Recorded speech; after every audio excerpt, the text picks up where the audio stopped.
반갑습니다. 지용법사입니다.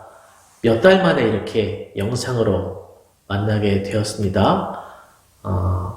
이 코로나 방역 상황이 좀 더 어려워져서 이렇게 영상으로 만나 뵙게 되었는데, 빨리 이 모든 것들이 좀 잘 원만하게 해결되어서 모든 사람들이 좀 걱정 없이 건강한 그런 시기가 다시 돌아오기를 그렇게 바라는 마음으로 오늘 말씀을 좀 시작하겠습니다.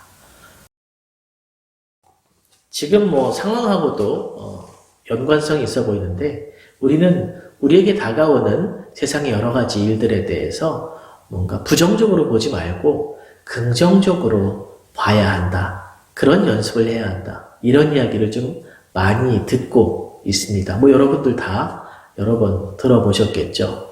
컵에 물이 반쯤 있을 때 반밖에 남지 않았네, 이렇게 낙담하는 것이 아니라 반이나 남아있으니까 한번 용기를 내보자, 더 좋은 면으로 생각하자, 이렇게 이제 연습하는 것이 긍정적 사고에 대한 연습입니다. 사실 이런 긍정적 사고를 연습을 한다는 것, 그리고 긍정적 사고를 하려고 노력을 한다는 것은 그 밑바닥에 이 상황이 주는 부정적인 부분, 나쁜 면, 이런 부분들이 바닥에 쭉 깔려 있고 그것이 거기 존재한다 라고 생각하는 것이죠. 그래서 그런 부정적인 부분에 대한 두려움과 거기서 벗어나고 싶은 생각, 이런 것들이 어떤 긍정적인 사고를 노력하는 대로 표출이 되고 있다. 이런 경우가 굉장히 많다는 겁니다. 그래서 조금 강하게 이야기할 때는 이런 긍정적인 사고를 연습하는 것은 몸이 아플 때 진통제를 섭취하는 것과 다르지 않다. 그래서 일시적으로 몸에 어려운 것들을 회피하고 잊고 벗어날 수는 있겠지만, 근본적으로 이 몸에 병이 생겼거나 통증이 있거나 이런 것들은 그대로 남아있고, 이 진통제가 정말 병을 낫게 하고 더 개선시키려는 방향으로 가기보다는 이 기존의 부정적인 병이나 통증 이런 것에 대한 두려움이라든가 회피를 하기 위한 임시 방편으로 활용이 된다면 사실은 그건 문제가 된다고 보는 것이죠. 그럼 어떻게 세상을 봐야 되는가? 불교에서 이런 얘기를 많이 하는데요. 사실 세상에는 긍정적인 면과 부정적인 면이 본래는 없다. 그리고 어떤 상황이 나한테 왔을 때 이건 나에게 좋은 것, 이건 나에게 나쁜 것, 긍정적인 면과 부정적인 면이 그때그때 판단이 되지만 사실은 가만히 살펴보면 정말은 알 수가 없다는 겁니다. 우리 유명한 사자성어 있죠? 세옹지마라고 하는데, 나에게 닥쳐오는 일들이 당장은 좋아 보이지만 그게 정말 좋은지 알 수가 없고, 나중에 그것이 나에게 악재로 작용할 수도 있고, 당장 나에게 일어난 재앙같이 보였지만 오히려 그것이 나에게 큰 도움이 되는 그런 상황이 될 수도 있다. 그런데 그런 것을 쭉 왔다 갔다 하면서 깊이 살펴보니까 본래 나에게 오는 모든 것들은 그냥 그 자체일 뿐, 이것이 좋다거나 나쁘다거나 긍정, 부정 어느 쪽으로도 이렇게 딱 이름을 붙일 만한 것이 없더라. 이런 관점으로 나에게 오는 모든 현상들이라든가 사건들을 바라보는 연습을 하는 게 불교에서 가장 중요한 수행입니다. 아상, 나에 대한 집착, 나에 대한 어떤 고집, 이런 것을 에고라고 표현을 합니다. 심리학 용어이긴 한데 들어보셨을 거예요. 그래서 이 나를 위해서 사는 이 자아, 깊이 있는 자아가 보통 어떻게 생각을 하냐면 나에게 다가오는 상황에 대해서 항상 더 쉽고 또 더 편안하고 또 더 안정적인 방향으로 결정하고 흘러가려고 이렇게 끊임없이 그 에너지를 발산을 한다고 합니다. 쉽게 말해서 빨리 편안하고 안정된 방향으로 정리되기를 바라는 거죠. 그렇기 때문에 나에게 오는 여러 사건들을 좋은 것, 나쁜 것, 좋지도 나쁘지 않은 것, 이런 것으로 끊임없이 분류를 합니다. 음식이 나에게 오건, 아니면 어떤 상황이 나에게 오건, 숙제가 나에게 오건, 그러면 우리는 또 좋은 것, 나쁜 것들을 그냥 하루에도 수백 번, 수천 번씩 나눠서 즉자적으로 판단을 하는데, 그런데 이 방향이 정말 옳은 방향으로 가고 나에게 크게 도움이 되는 방향으로 가는가? 달라이라마 스님께서 하신 법문 중에 이런 이야기가 있습니다. 자기가 어느 날 쥐덫을 이렇게 놓은 걸 봤대요. 그 절 주변에 쥐가 많이 와서 쥐덫 아시죠? 거기에 이제 아주 맛있어 보이는 쥐 먹잇감을 딱 걸어놓고 그 쥐덫을 놨기 때문에 그래? 저 쥐덫이 잘 작동을 하나? 이렇게 오가면서 보셨답니다. 그런데 쥐들이 없진 않고 실제로 쥐들이 이렇게 왔다 갔다 하는데 그 쥐덫을 바라보고 그냥 지나가더라는 거예요. 그 쥐가 아주 똑똑한 거죠. 그러니까 쥐도 가만히 보면 이렇게 여기저기 돌아다니면서 먹을 것을 찾아다녀야 되고 훔쳐야 되고 하는 상황이 다르진 않았을 텐데 저기에 맛있어 보이는 아주 군침이 도는 먹잇감이 걸려 있더라는 겁니다. 그걸 바라보고 지나간다는 거는 인식을 했다는 거거든요.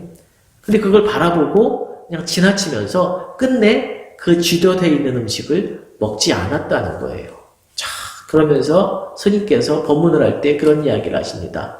저 쥐처럼 수행을 해야 된다. 우리가 저 달콤한 먹잇감을 탁 낚아채서 먹으면 지금 당장은 입에 달고 맛있고 편안해질 것 같이 보이지만 사실은 진짜 자기의 행복, 자기의 진짜 편안함은 다 잃어버리게 되는데 이 쥐는 그걸 알고 일시적인 편안함이라든가 일시적인 안정 이런 거에 빠져서 자기의 크고 본질적인 편안함, 본질적인 어떤 그런 행복 이런 것을 잃어버리지 않을 줄 아는 그런 지혜로운 쥐들이다.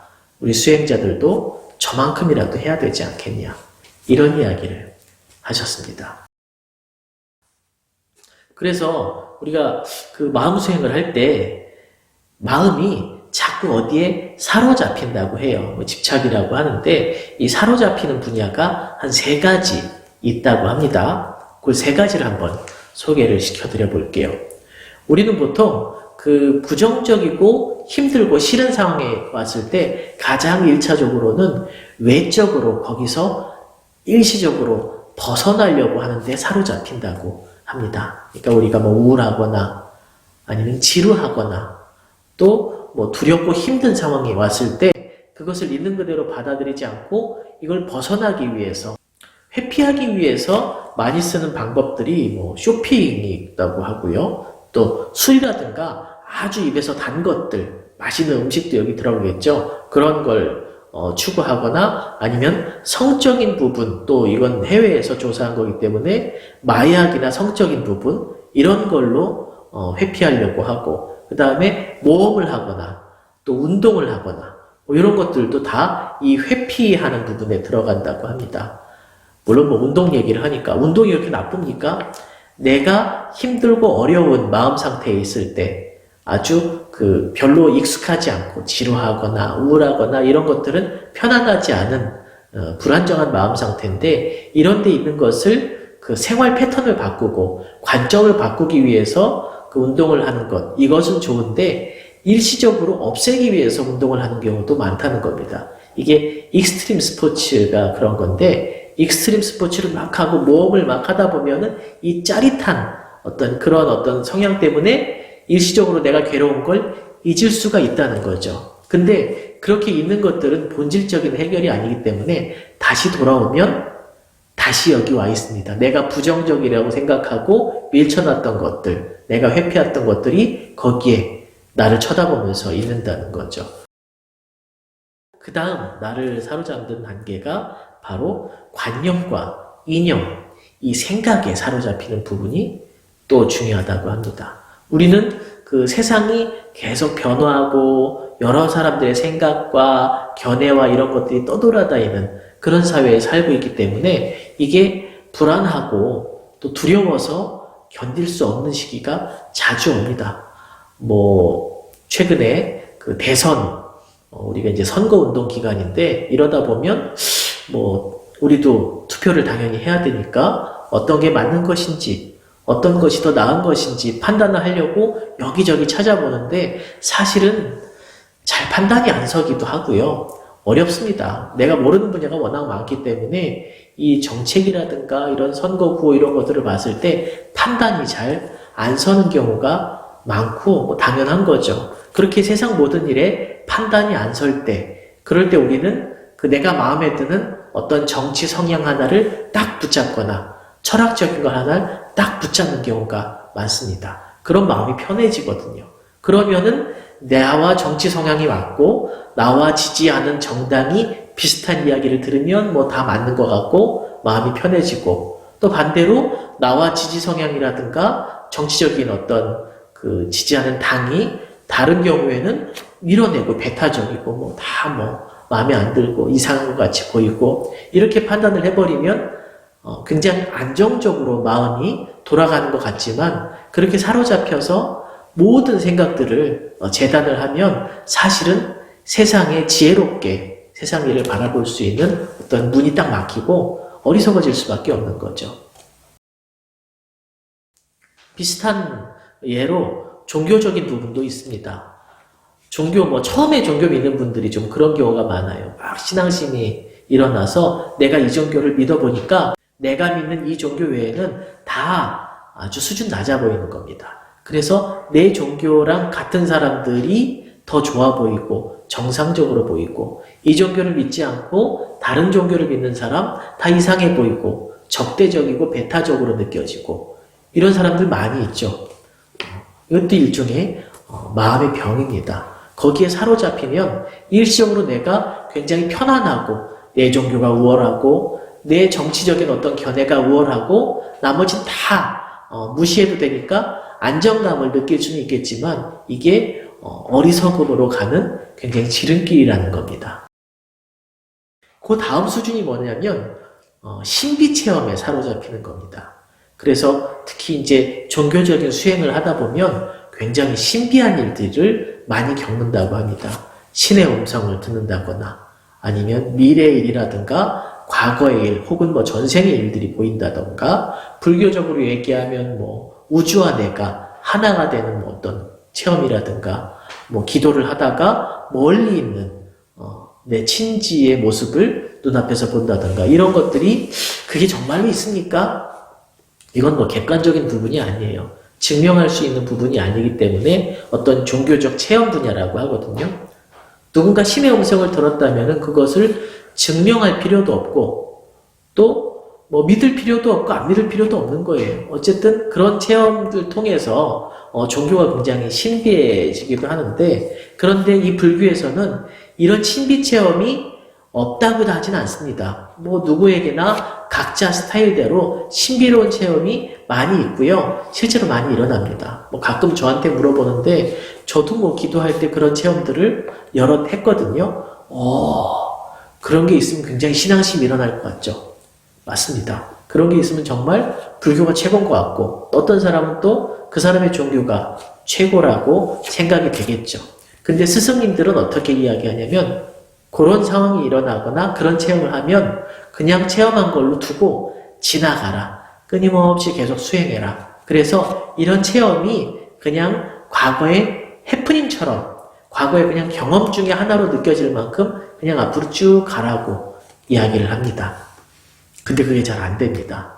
이런 체험이 본질적이라고 생각을 하고, 왜 나는 신의 음성이 들리지 않지? 왜 난 열심히 기도하고 수행하고 공부하는데 저 사람이 봤다는 그런 것들이 나에겐 보이지 않지? 이렇게 초조해하는 경우도 있고요. 반대로 나는 그런 체험을 했기 때문에 굉장히 뭔가 큰 것을 이루어낸 것 같은 그런 착각에 빠지고 뭐 아주 자존감이 높아지기도 하고 그렇게 생각이 들기도 합니다만, 이 마음 수행에서는 그런 체험도 본질적이지 않은 거예요. 그래서 거기에 얽매이기 시작하면 병이 생길 수 있다. 마음의 병이 생길 수 있다. 이렇게 얘기합니다.